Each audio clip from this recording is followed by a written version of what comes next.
Praise the Lord. आज की सुबह के लिए हम प्रभु यीशु मसीह का धन्यवाद करते हैं कि परमेश्वर पिता ने समय दिया उसकी सेवा करने का, स्तुति करने का। मेरे प्यारों, फिर एक बार हम यीशु मसीह की आराधना करने के लिए, सेवा करने के लिए आज यहाँ पर इकट्ठा है। और आज फिर एक बार एक बहुत ही महत्वपूर्ण विषय पर प्रभु के वचन से बात करेंगे। और आज का हमारा मनन का विषय रहेगा मदद बनेगा इनाम। जी हाँ, हमारा विषय है मदद बनेगा इनाम। Help will be rewarded. Yes, help will be rewarded. मदद बनेगा इनाम। ये मदद इनाम कैसे बनती है, थोड़ा सा अटपटा जरूर लगेगा समझने के लिए आपको, लेकिन जैसे आप इस विषय को समझना आरंभ कर देंगे, निश्चय ये आपके आत्मिक जीवन में बड़ी बेदारी लाएगा, एक बड़ा परिवर्तन लाएगा। मेरे प्यारों, मदद बनेगा इनाम, इस विषय पर प्रभु के वचन से बात करेंगे। हम जानते हैं कि विश्वासियों के जीवन में जो आशीषें आती है, दरअसल वे आशीषें इनाम के तौर पर दी जाती है। क्या आप जानते इस बात को? जो आशीषें हमारे जीवन में आती है, आपके लाइफ में जो जो आशीषें है, जैसे भी है प्रभु ने दिया है, वो आशीषें हमें इनाम के तौर पे दी जाती है। और इनाम किसी चीज का होता है। आपने अगर कुछ किया है, उसके राज्य में आपने अगर कुछ किया है, तो उसे इनाम दिया जाता है ना। आपको इनाम दिया जाएगा। आपके बच्चे पढ़ाई में अगर अव्वल आते हैं, गेम्स में अव्वल आते हैं, कुछ करके दिखाते हैं, तो आप उनको इनाम देते हो कि भाई आपने बहुत ही अच्छा पढ़ाई किया, आपने बहुत ही अच्छे मार्क्स लाए, आपको इनाम दिया जाता है।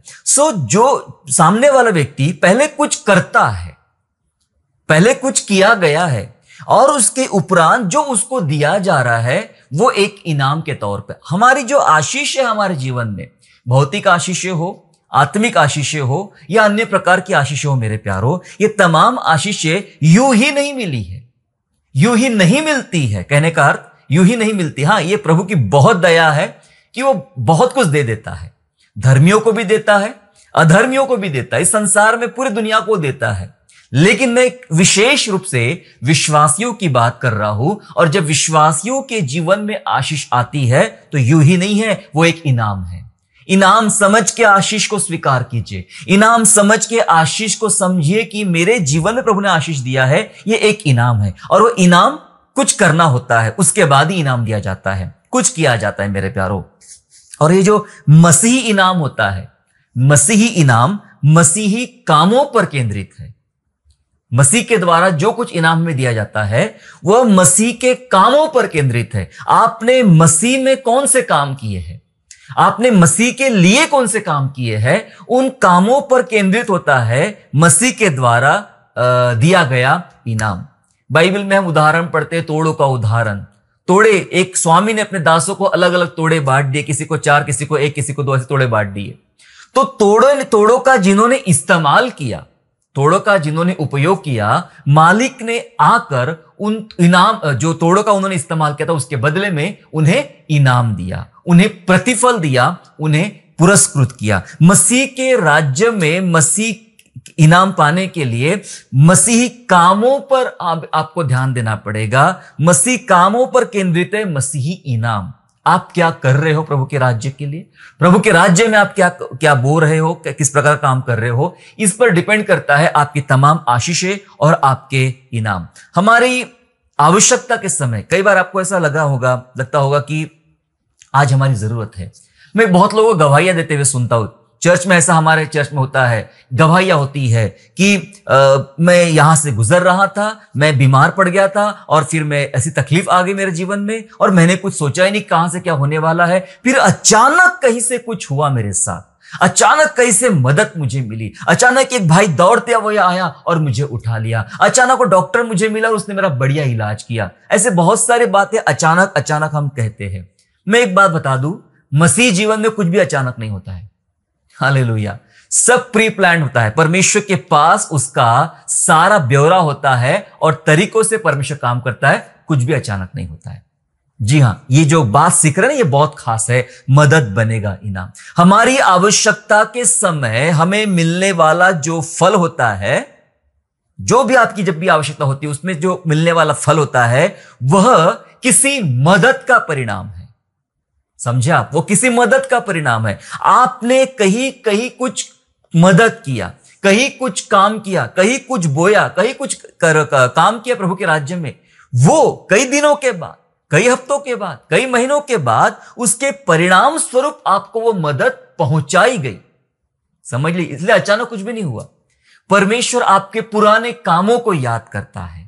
आपने कैसा जीवन जिया, आपने उसके लिए क्या किया, उन कामों को, उन बातों को परमेश्वर याद करता है और उसका परिणाम होता है जो अचानक से आपको मदद मिल जाती है। अचानक आपके जीवन में आश्चर्यकरम होना शुरू हो जाते हैं। अचानक आपके लिए कोई बातों के इंतजाम होना शुरू हो जाते हैं। आप कहते हैं कि मैंने कोई उम्मीद नहीं किया था, पता नहीं ये कैसे हो गया। मेरी कोई अपेक्षा नहीं थी, मुझे भी कभी ऐसा अच्छी चीज मेरे साथ हो सकती है और वो हो गई। मेरे प्यारो, परमेश्वर ने उन बातों को आपके याद किया जो कभी आपने उसके राज्य के लिए, मसीह के लिए आपने किया था, और इसके परिणाम स्वरूप उस टाइम पे जब आपकी अपनी जरूरत पड़ी तो आपको वो मदद या इनाम पहुंचा दिया गया। हालेलुया। परमेश्वर हमारा ऐसा परमेश्वर है।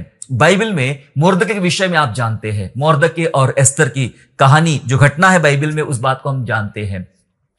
मोर्दके ने एक दिन नोटिस किया कि दो सिपाही राजा के विरोध में कुछ योजना बना रहे हैं, राजा को खिलाफ कुछ योजना बना रहे हैं, और जांच, ये इसने खबर राजा तक पहुंचा दिया। मोर्दके ने वो खबर राजा तक पहुंचा दिया और राजा ने जांच पड़ताल की करके किया तो पता चला कि सच में इन दोनों सिपाहियों ने कुछ षड्यंत्र रचा था राजा के खिलाफ में और उनको दंडित किया गया।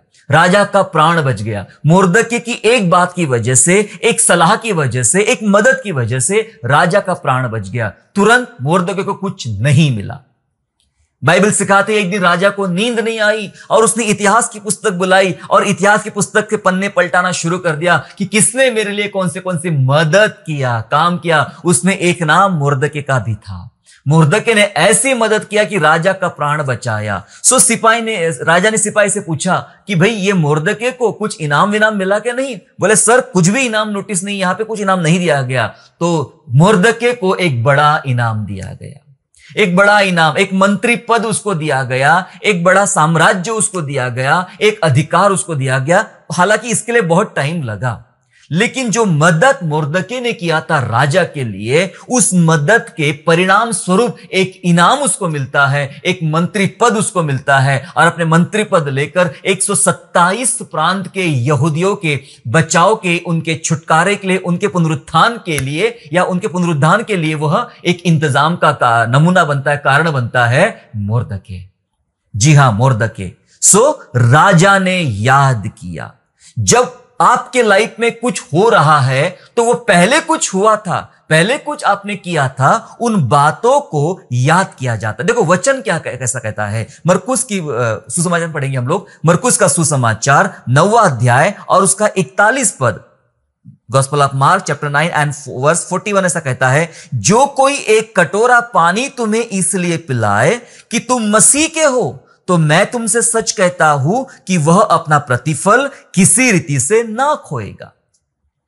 जी हां, वचन कहता है तुम्हें कोई एक कटोरा पानी पिलाए, तुम मसीह के हो इस वजह से, सो वो अपना प्रतिफल मतलब कभी नहीं खोएगा। उसको जो प्रतिफल मिलेगा उसकी जरूरत के समय मिलेगा, क्योंकि उसने आपको एक कटोरा पानी पिलाया है, मोर्दके ने मदद किया है। या बाइबल में बहुत सारे लोग हैं जिन्होंने समय समय पर परमेश्वर के लोगों की सहायता किया, और यहां लिखा है वो अपना प्रतिफल, अपनी मदद या अपना इनाम कभी भी नहीं खोएगा। हालेलुया। मेरे प्यारो, जो कुछ आपके जीवनों में चल रहा है, आप ये कहना छोड़ दो अचानक कुछ आया कर, अचानक नहीं आया है। परमेश्वर ने याद किया, परमेश्वर ने याद किया उन उपकारों को, याद किया उन कामों को जो आपने उसके राज्य के लिए किए थे। जो भी काम हो, जैसा भी काम हो, जैसी भी मदद हो, उसके लिए, उसके लोगों के लिए, उसके राज्य के लिए जो कुछ आपने किया है उसको याद किया जाता है और आपको उस समय समय पर उसका प्रतिफल दिया जाता है। यह बात हमें उकसा रही मेरे प्यारों अंदर से, हमें प्रभावित कर रही अंदर से आज कि और मुझे कितने भले काम करना चाहिए और मुझे कितनी मदद के काम करना चाहिए, जिससे कि समय समय पर मैं परमेश्वर के द्वारा इनाम को प्राप्त करूं। मुझे लगने वाली आवश्यकता, इब्रानियों की पत्री ऐसी कहती है, आओ हम उस अनुग्रह के सिंहासन के करीब जाए जहां से हमें हियाव प्राप्त हो, जो आवश्यकता के समय हमारी सहायता करे। जब आपकी जो आवश्यकता है उसमें वो हिम्मत चाहिए, मदद चाहिए, वो इनाम चाहिए, परमेश्वर प्रोवाइड करेगा। तब जब आप उसके लिए कुछ कार्य किए जाते। क्या आप जानते परमेश्वर का अपना एक नियम है बाइबल में? उस नियम को समझे। जब आप इस नियम को समझेंगे तो इस नियम के आधार पे अपने जीवन को चलाएंगे। और नियम है नीति वचन 11 अध्याय और 25 पद, प्रोवर्ब्स चैप्टर 11 एंड वर्स 25। 25 पद ऐसा कहता है, उदार प्राणी हष्ट-पुष्ट हो जाता है और जो औरों की खेती सींचता है उसकी भी सींची जाएगी। वचन कहता है जो औरों की खेती सींचता है, मतलब जो दूसरों की मदद करता है, जो दूसरों के लिए कार्य करता है, औरों के लिए कार्य करता है, समय आने पर उसकी भी खेती सींची जाएगी। मतलब उसको जिन बातों की आवश्यकता होगी वो आवश्यकताएं भी उसके लिए पूरी की जाएगी। यह है बाइबल का नियम। और इस नियम को आप आज गांठ बांध लीजिए अपने दिलों में, अपने दिमाग में इसकी गांठ बांध लीजिए और जान लीजिए कि मुझे लगातार औरों की खेती सींचने के लिए प्रयास करना है। दरअसल आप इसमें स्वार्थी ही है, अपना ही फायदा ढूंढ रहे हो। कोई बात नहीं, अपना ही फायदा हो रहा कि अगर मैं दूसरों की मदद करूं तो इसमें भी मेरा अपना फायदा है, क्योंकि उसका प्रतिफल, प्रभु ने बोला तू अपना प्रतिफल कभी नहीं खोएगा। और बात बताई गई सिर्फ एक कटोरा पानी पिलाने की, एक गिलास पानी पिलाने की बात की गई है। ये बहुत बड़ा काम नहीं है, लेकिन एक गिलास पानी के बदले में बाइबल कहती तेरा प्रतिफल तू कभी नहीं खोएगा। तो मुझे कितना पानी पिलाना पड़ेगा? सिर्फ पानी नहीं, बहुत खाना भी खिलाना पड़ेगा, सहायता भी करना पड़ेगा, मदद और सेवा भी करना पड़ेगा, दूसरों की खेती में जाकर उस खेती को सींचना पड़ेगा। समझ रहे आप? सींचना पड़ेगा ताकि समय आने पर मेरी भी खेती सींची जाए। इस नियम को यदि आप याद करोगे, याद रखोगे, तो मदद आपके लिए इनाम बनेगा। ये जो मदद आपके द्वारा की जाती है वो मदद आपके लिए इनाम के स्वरूप में आपको मिलेगा। आपकी आशीषें इनाम के तौर पर आपको दी जाएगी। मेरे प्यारों, देखिए कभी कभी ऐसा भी होता है कि कई बार आप मदद के योग्य तो है, मतलब मदद आपके द्वारा की जा सकती है, लेकिन आप करना नहीं चाहते, मदद करते नहीं हो। मैं बता दूं, मदद के योग्य होकर भी मदद ना करना प्रभु की नजर में भयंकर पाप है। समझ रहे आप? मदद के योग्य होकर भी मदद ना करना प्रभु की नजर में भयंकर अपराध है। जी हां, भयंकर अपराध है।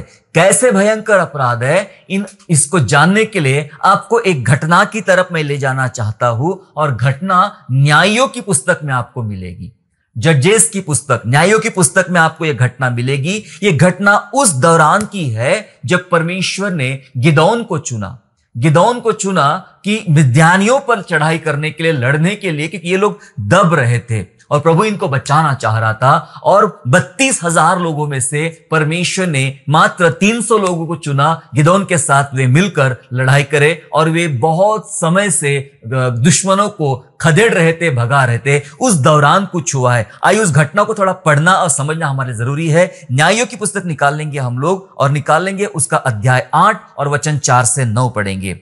जजेस चैप्टर 8 एंड वर्स 4 to 9, 8वें अध्याय का 4 से 9 ऐसा कहता है, तब गिदोन और उसके संग 300 पुरुष जो थके मांदे थे तो भी खदेड़ते ही रहे थे, यरदन के तीर आकर पार हो गए। तब उसने सुक्कोत के लोगों से कहा, मेरे पीछे इन आने वालों को रोटियां दो, क्योंकि ये थके मांदे हैं और मैं मिद्यान के जेबह और सलमुन्ना नाम राजाओं का पीछा कर रहा हूं। सुक्कत के हाकिमों ने उत्तर दिया, क्या जेबह और सलमुन्ना तेरे हाथ में पड़ चुके हैं कि हम तेरी सेना को रोटी दे? गिदोन ने कहा, जब यहोवा जेबह और सलमुन्ना को मेरे हाथ में कर देगा, तब मैं इस बात के कारण तुमको जंगल के कटीले और बिच्छू पेड़ों से नुचवाऊंगा। वहां से वह पनूएल को गया और वहां के लोगों से ऐसी ही बात कही, और पनूएल के लोगों ने सुक्कोत के लोगों का सा उत्तर दिया। उसने पनूएल के लोगों से कहा, जब मैं कुशल से लौट आऊंगा तब इस गुम्मट को ढा दूंगा।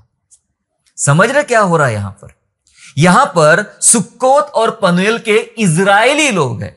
समझ लेना, ये इजरायली है, परमेश्वर के लोग हैं। जगह का नाम अलग है, सुक्कोत और पनूएल।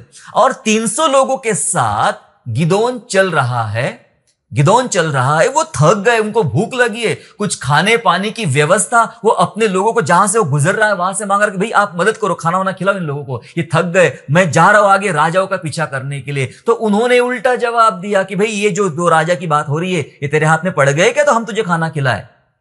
इजरायली थे, परमेश्वर के लोग थे, लेकिन मदद करने को तैयार नहीं थे। इस कारण गिदोन ने सोचा इन्हें सबक सिखाने के लिए। लिखा है, मैं तुम्हें बिच्छू और कटीले पेड़ों से नुचवाऊंगा। आगे बढ़ता है, पनुएल नाम की जगह सेम बात करता है, मेरे लोग खाना खिला। तो पनुएल के लोग भी यही बात करते, क्या वो राजा तेरे हाथ में आए क्या? तो पनुएल में जाकर गिदोन बोलता है कि जब मैं जीत कर लौट आऊंगा तो इस गुम्मट को गिरा दूंगा जो तुम पर भारी आज हो रहा है। ऐसा प्रतीत होता है कि बाद में, प्रतीत नहीं होता, ऐसा हुआ है, बाद में जीत कर आया गिदोन जीत कर आया और सब लोगों की गिनती करवाया, कितने लोग हैं निकालो, और बुजुर्ग लोगों को निकाला और लिखा है वचन में उनको दंडित किया। यह बताने के लिए न्यायोचित था, ऐसा दंड करना न्यायोचित था, जहां आप एक तरफ परमेश्वर के होने का दावा करते हो और जब बात परमेश्वर के लिए कुछ करना है तो कुछ भी करने को तैयार नहीं होते हो। तो इस प्रकार का पनिशमेंट एक न्यायोचित है जो हुआ। क्या हुआ था उसी अध्याय में आगे पढ़े, 15, 16, 17, 3 पद में पढ़ेंगे, 15, 16, 17, जहां लिखा है, तब वह सुक्कोत के मनुष्य के पास जाकर कहने लगा, जेबह और सलमुन्ना को देखो, जिसके विषय में तुमने यह कहकर मुझे चिढ़ाया था कि क्या जेबह और सलमुन्ना अभी तेरे हाथ में है कि हम तेरे थके मांदे जनों को रोटी दे। तब उसने उस नगर के वृद्ध लोगों को पकड़ा और जंगल के कटीले और बिच्छू पेड़ लेकर सुक्कोत के पुरुषों को कुछ सिखाया। यस, लिखा है पनिशमेंट दिया, सिखाया। 17 वचन बोलता है, और उसने पनवेल के गुम्मट को ढा दिया और उस नगर के मनुष्य को घात किया। ये अपने ही लोग थे जो अपने आप को इजरायली कहते थे, लेकिन मदद के लिए सामने नहीं। मैंने कहा, आप मदद के योग्य होकर भी मदद नहीं करते हो तो यह परमेश्वर की नजर में भयंकर अपराध है। अब अपनी बारे में सोचिए, क्या मैं योग्य हूं? क्या मेरे पास है? बाइबल बोलती है तेरे पास में 2 कुर्ती है तो 1 कुर्ती उसको दे दे जिसको जरूरत है, 2 रोटी है तो 1 रोटी उसको दे जिसको जरूरत है। अगर आप देने के योग्य हो और नहीं कर रहे हो तो आप अपराध कर रहे हो, आप अपराध कर रहे हो। और क्योंकि सुक्कोत और पनुएल के लोगों ने, इजरायलियों ने मदद से मना किया था और इसलिए उनको पनिशमेंट मिला। हम सीख रहे हैं, मदद बनेगा इनाम। यदि सुक्कोत और पनुएल के लोगों ने गिदोन के साथियों की मदद की होती, उन्हें खाना खिलाया होता जब ये जीत कर लौटे, तो आप सोच नहीं सकते क्या जश्न होता था, क्या आनंद होता था, क्या इन लोगों को प्रतिफल दिए जाते थे। यहां प्रतिफल नहीं मिले, यहां पनिशमेंट मिले, और स्पेशली वो लोग जो परमेश्वर को जानते थे। जब आप किसी की मदद करने जाते हो, तो उस मदद करते समय उस व्यक्ति को नहीं, परमेश्वर को सामने रखें। यही गलतियां हम करते हैं और उस कारण हम ठोकर खाते हैं, और उस कारण जो प्रतिफल हमें मिलना चाहिए, जो इनाम हमें मिलना चाहिए, वो इनाम हमें मिलता नहीं है। क्योंकि हम सोचते वो तो पापी आदमी है, वो तो खराब आदमी है, वो मेरा पैसा उड़ा देगा, वो मेरा पैसा बर्बाद कर देगा, वो मेरे पैसे का ऐसा कर देगा, मेरे चीजों का ऐसा कर देगा, मेरे वस्तु का ऐसा कर देगा। ऐसा सोच रखते हो और इस कारण आप मदद नहीं करते हो, और जब आप मदद नहीं करते हो तो फिर आपको इनाम नहीं दिया जाता है, और जब हमें इनाम नहीं मिलता है तो हम कुड़कुड़ करते हैं, हम शोकित होते हैं, और जिसको मिलता है उसके कारण हम बड़े शर्मिंदा होते हैं या फिर परेशान हो जाते हैं कि भाई उसको मिल रहा है, हमें नहीं मिल रहा है। इसलिए एक आपको मैं बात बता रहा हूं, एक तरीका बता रहा हूं, यह तरीका यही है कि मदद करते समय सामने वाले व्यक्ति पर नजर ना रखे, नजर रखे परमेश्वर पर। परमेश्वर को सामने रखे, यह सोचकर कि मैं किसी व्यक्ति को नहीं दे रहा हूं। कुछ भी आप मदद करो, पानी पिलाने की मदद हो, खाना खिलाने की मदद हो, सहारा देने की मदद हो, धन देने की मदद, या जो भी टाइप की मदद क्यों ना हो, जब आप किसी भी समय टाइप की मदद करते हो तो व्यक्ति को सामने नहीं रखना, परमेश्वर को। मैं परमेश्वर के लिए मदद कर रहा हूं, मैं परमेश्वर की सेवा कर रहा हूं। और बाइबल भी हमें ऐसा ही सिखाती है, जो कोई ऐसा कुछ करता है उन्होंने अनजानों में स्वर्गदूतों की सेवा किया है, ऐसा वचन कहता है। इसलिए मेरे प्यारो, व्यक्ति को ध्यान बिल्कुल भी नहीं रखना। इसके लिए भी एक उदाहरण बाइबल में है। व्यक्ति को ध्यान में रख के काम नहीं करना, परमेश्वर को ध्यान में रख के करना। प्रेरितों के काम 10वां अध्याय और वचन 2 पढ़ेंगे, उसके बाद वचन 4 पढ़ेंगे। Book of Acts chapter 10 verse 2 and then verse 4। देखिए दूसरा वचन क्या बोलते हैं, ये कुरनेलियुस के बारे में है। कुरनेलियुस के बारे में पहले बताया जा रहा दूसरे पद में, वह भक्त था और अपने सारे घराने समेत परमेश्वर से डरता था और यहूदी लोगों को बहुत दान देता था और बराबर परमेश्वर से प्रार्थना करता था। ठीक है, आगे सुनिए चौथा पद। उसने उसे ध्यान से देखा और डर कर कहा, हे प्रभु क्या है? उसने उससे कहा, तेरी प्रार्थनाएं और तेरे दान स्मरण के लिए परमेश्वर के सामने पहुंचे हैं। कुछ हुआ इस वचन में? आपको समझ में आया? कुरनेलियुस के बारे में कुछ हुआ? कुरनेलियुस की क्वालिटी बताई जा रही है कि कुरनेलियुस एक भक्त इंसान था, परमेश्वर से डरता था, बराबर प्रार्थना करने वाला इंसान था और लिखा है यहूदियों को बहुत दान दिया करता था। किसे दान देता था? ध्यान देना, किसे दान देता था? यहूदी समाज को, यहूदियों को दान देता था। ओके, दान कहा दिया? यहूदियों को। रिसीव कहा हुआ? दान दिया यहूदियों को, रिसीव कहा हुआ। जब दूत ने उससे बात किया चौथे पद में, तो दूत ने यह कहा कि तेरी प्रार्थनाएं और तेरे दान स्मरण के लिए परमेश्वर के सामने पहुंचे हैं। हालेलुया। रिसीव परमेश्वर के पास में हुआ, दिया गया यहूदियों को। यह कुछ अलग नहीं हो रहा है, यह कुछ अलग नहीं हो रहा है। जिसको दान दिया वो सामने से धन्यवाद बोलने नहीं आया, वो सामने से उसके कोई काम नहीं हो रहे हैं। उसने जिसको दान दिया उसकी तरफ से कोई भी इंफॉर्मेशन नहीं है, लेकिन परमेश्वर, लिखा है वचन में, परमेश्वर के सामने उसका दान पहुंच गया है, जबकि दान यहूदियों को दिया था। आप समझ रहे? आप किसको देते हो और रिसीव कहां होता है? आपने किसी व्यक्ति को मदद किया, किसी धर्मी को मदद किया, किसी विश्वासी को, किसी सेवक को मदद किया, किसी कलीसिया को मदद किया, किसी सेवकाई को मदद किया, किसी इंसानों को मदद किया, प्यारो, वो रिसीव स्वर्ग में होता है। दिया यहां जाता है, रिसीव स्वर्ग में होता है, परमेश्वर के पास पहुंच जाता है। और जब परमेश्वर के पास पहुंचता है तो इसका मतलब कुरनेलियुस की नजर में क्या था? मैं यहूदियों को नहीं दे रहा हूं, मैं परमेश्वर को दे रहा हूं। और उसने परमेश्वर को सोचकर दान दिया, इसलिए परमेश्वर को पहुंचा भी, इसलिए उसको बरकत मिली। परिणाम के स्वरूप क्या मिला? उसे कौन सा इनाम मिला? उसे इनाम मिला पवित्र आत्मा का दान उंडेला गया इन लोगों पर, पतरस को बुलाकर इन लोगों का, इनके घराने का उद्धार किया गया, इनाम मिला इनको, क्योंकि परमेश्वर को ध्यान में रखते हुए उसने कार्य किए थे। मेरे प्यारो, मदद हमारे लिए इनाम बनता है और उसके कुछ तथ्यों को समझ रहे हैं। सुक्कोत और पनुएल के विश्वासियों ने या इजरायलियों ने अपराध किया था, इस कारण उनके साथ में बुरा हुआ।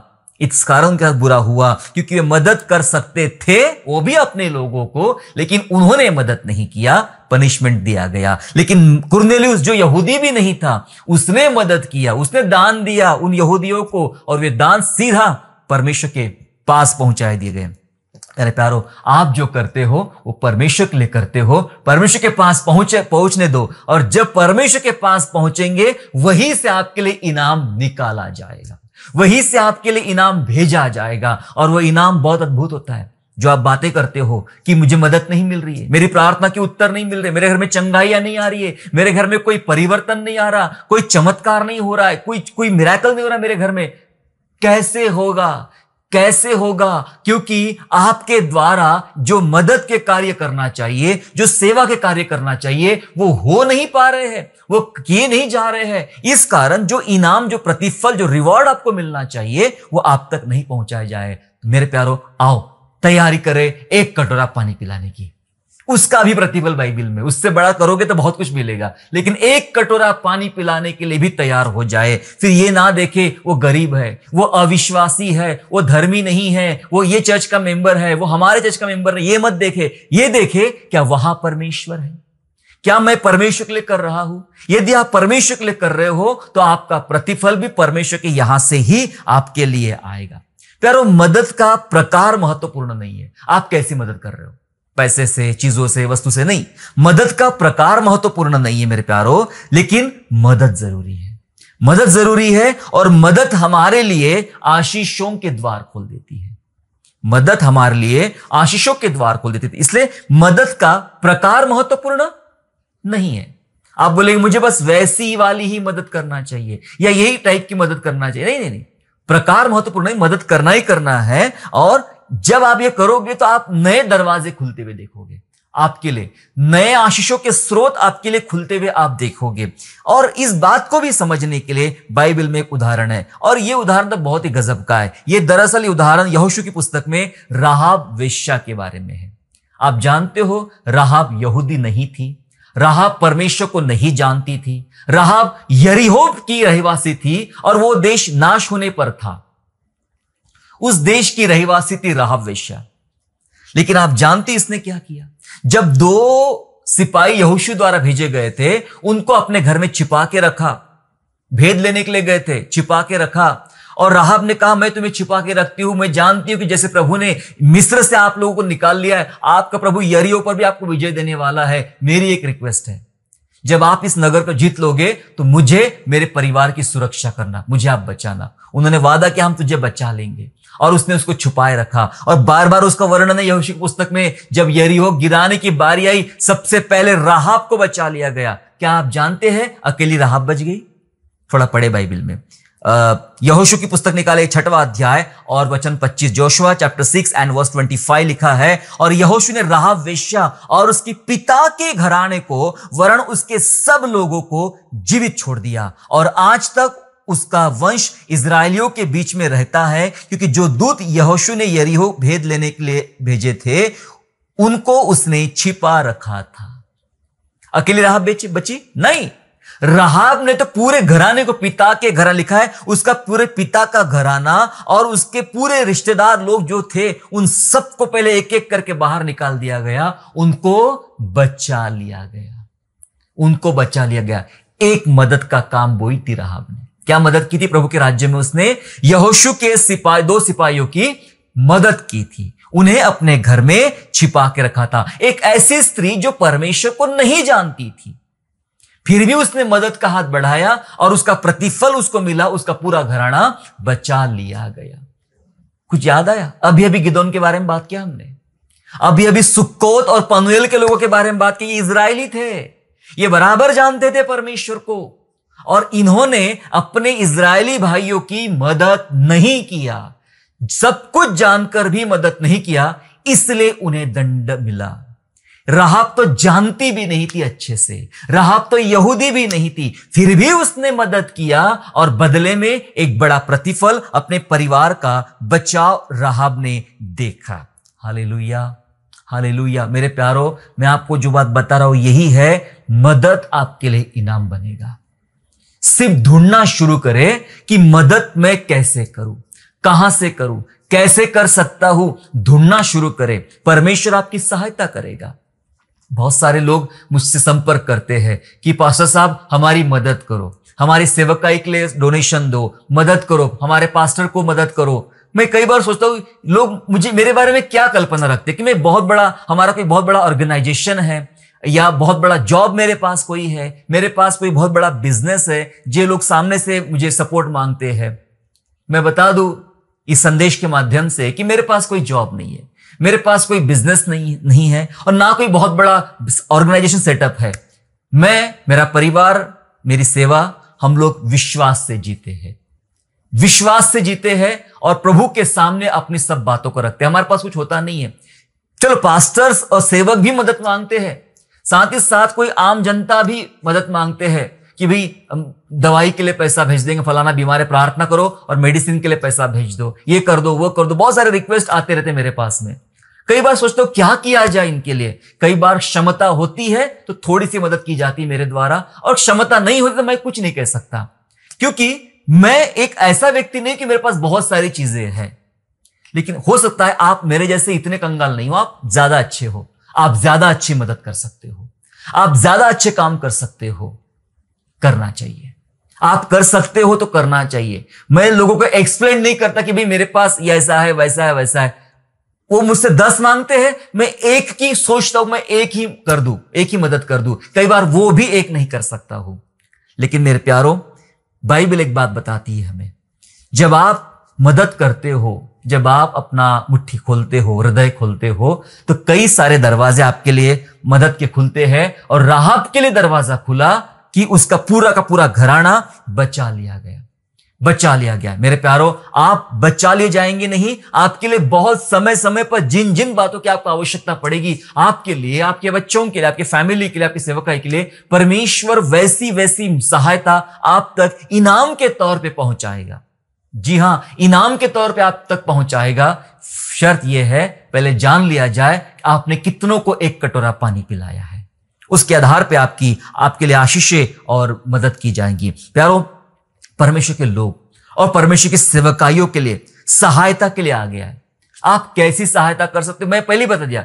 कुछ भी हो, पैसों के द्वारा किसी की मदद कर सकते हो, चीजों के द्वारा किसी की मदद कर सकते हो, किसी की सेवकाई में उनकी मदद के लिए उनके साथ खड़े हो सकते हो, उनके लिए अलग अलग प्रकार का इंतजाम कर सकते हो, प्रार्थनाएं कर सकते हो, बहुत सारे काम है सेवकाई में। लेकिन अपने आप को उपलब्ध रखे, आगे आए, क्योंकि परमेश्वर का वचन ऐसा कहता है, रोमियो 12 वचन 13 में, रोमन 12 एंड वर्स 13 ऐसा कहता है, पवित्र लोगों को जो कुछ अवश्य हो उसमें उनकी सहायता करो, पहुनाई करने में लगे रहो। पवित्र लोगों को जो कुछ जरूरत है उसमें उनकी सहायता करो, ऐसा लिखा है। आप वो सहायता कैसी भी हो सकती है। पौलुस जेल में था तो उसके लिए ब्लैंकेट भेजे गए, सेवकाई के द्वारा, सेवकों के द्वारा ब्लैंकेट, गर्म कपड़े भेजे गए। उसने मांगा था, मुझे जरूरत है। यहां पर जरूरत कैसी हो सकती है, सेवा कैसी हो सकती है। आपको तैयार होना चाहिए जो कुछ उनको आवश्यकता है उसको देने के लिए। मेरे प्यारो, इसलिए सेवकाई के लिए हमेशा तैयार रहे। आखिरी बात बता खत्म करना चाहता हूं, और यह बात और साबित करेगी हमारे लिए कि मदद बनेगा इनाम। सचमुच मदद जो कुछ आप करते हो, सेवा सहायता जो कुछ आप करते हो, वो आपके लिए इनाम बनेगा। देखो, सहायता भौतिक करना है और प्रतिफल स्वर्गीय पाना है। Praise the Lord. सहायता भौतिक करना है, प्रतिफल स्वर्गीय पाना है। कुरनेलियुस ने सहायता यहूदियों की किया और रिसीव परमेश्वर के पास में हुआ, आशीष स्वर्गीय मिली। मत्ती 25 में आपको उदाहरण मिलेगा, 25th चैप्टर मत्ती के आपको एक उदाहरण मिलेगा जहां परमेश्वर बैठा है, राजा बैठा है, भेड़ों को अपने दाहिनी ओर और बकरियों को अपने बाई ओर इकट्ठा करेगा और उनसे एक बात कहेगा कि भेड़ों से कहेगा कि मैं भूखा था, मैं प्यासा था, नंगा था, है ना, बंदी गृह में था, बीमार था, तुम मुझसे मिलने आए, तुमने खाना खिलाया, तुमने पानी पिलाया, इसलिए तुमने जो मेरे साथ बेहतर काम किए हैं, उपकार किए हैं, इसलिए आओ मेरे पिता के राज्य के अधिकारी हो जाओ। और बकरियों को बोला तुमने यहां मेरी मदद नहीं किया, इसलिए अनंत नरक में अनंत दंड के लिए चले जाओ। बाइबल बात कर रही है वहां पे कि तुमने मेरी भौतिक सहायता किया। ठीक है, भूखा था, खाना खिलाना कौन सी सहायता है? भौतिक। प्यासा था, पानी पिलाना भौतिक। नंगा था, कपड़ा पहनाना भौतिक। बंदी गृह में था, जेल में था, मिलने गए भौतिक। बीमार था, इलाज किया, मदद किया भौतिक। प्रतिफल कौन सा मिल रहा है? प्रतिफल स्वर्ग का मिल रहा है। आओ स्वर्ग राज्य के अधिकारी बन जाओ। हालेलुया। मदद भौतिक कर रहे हैं, लेकिन प्रतिफल इनाम जो है वो स्वर्गीय पा रहे हैं। Praise the Lord. आप और मैं, हमें आज यही करना है, भौतिक मदद के लिए, भौतिक सेवकाई के लिए आगे बढ़ना है और इसके प्रतिफल बड़े आत्मिक रहेंगे, बड़े स्वर्गीय रहेंगे और इसके प्रतिफल परमेश्वर आपको इनाम के तौर पे देना चाहता है। प्रभु आप सबको आशीष दे मेरे प्यारो। आज हमने बहुत सारे उदाहरणों से, बहुत सारी बातों से बात को सीखा है कि हमारे आशीषें इनाम के तौर पे हमारे लिए दी जाती है और विशेष रूप से आवश्यकता के समय हमारे लिए वो इनाम भेजा जाएगा। आपको आज जरूरत नहीं है, लेकिन इसका यह मतलब नहीं कल आपको जरूरत नहीं पड़ेगी। जब आपको जिस प्रकार की जो जरूरत पड़ेगी उस प्रकार में लगने वाली जरूरतें, आवश्यकताएं इनाम के तौर पे परमेश्वर के घर से आपके पास भेजी जाएंगी। तब तक क्या करना है? कटोरा पानी पिलाने की सेवा शुरू रखना है। क्या कर सकते हो कीजिए, अपने चर्च में दीजिए, अपने चर्च के लिए काम कीजिए, दूसरे जहां कलीसिया है वहां के लिए भी काम कर सकते, जहां आपसे आप आशीष पा रहे वहां भी आप काम कर सकते हो, दे सकते हो। और जहां कहीं आपको लगता है पवित्र आत्मा अगुवाई करता है वहां वो कार्य करने के तैयार हो जाइए। फिर खाना बांटने की सेवा हो, दान देने की सेवा हो, झाड़ू मारने, कुछ भी, मदद करो, काम में आगे आओ, प्रभु की सेवा में आगे आओ।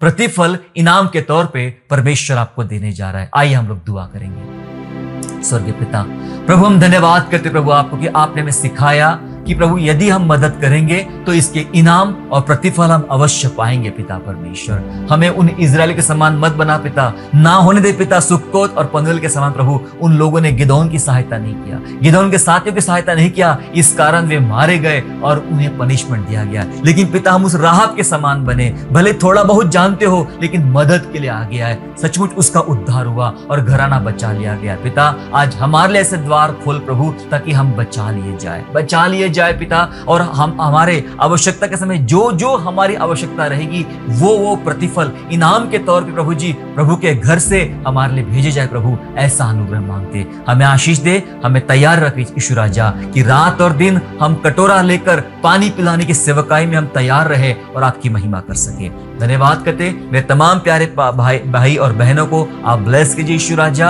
और जो कुछ वो मदद किया है उसका इनाम उन्हें दीजिए प्रभु जी, और जो अब इन दिनों में मदद कर रहे पिता परमेश्वर इसका इनाम उन्हें भेज दिया जाए पिता। दया आपकी मांगते हैं, धन्यवाद स्तुति करते हैं, धन्यवाद के साथ उद्धार करता प्रभु यीशु के नाम से प्रार्थना मांगते हैं, आमीन। आशा करता हूँ आज के संदेश के द्वारा आपने आशीष प्राप्त किया है। यदि सचमुच आपने आशीष प्राप्त किया है तो इस संदेश को दूसरों के साथ शेयर कीजिए, और हमारे दूसरे भी संदेशों को सुनने के लिए हमारे चैनल को सब्सक्राइब करें और नोटिफिकेशन के लिए बेल आइकन को दबाइए। और हाँ, यीशु पर विश्वास करना ना छोड़े, वो आपको आशीषमय स्थानों की ओर आगे ले जाएगा। God bless you all.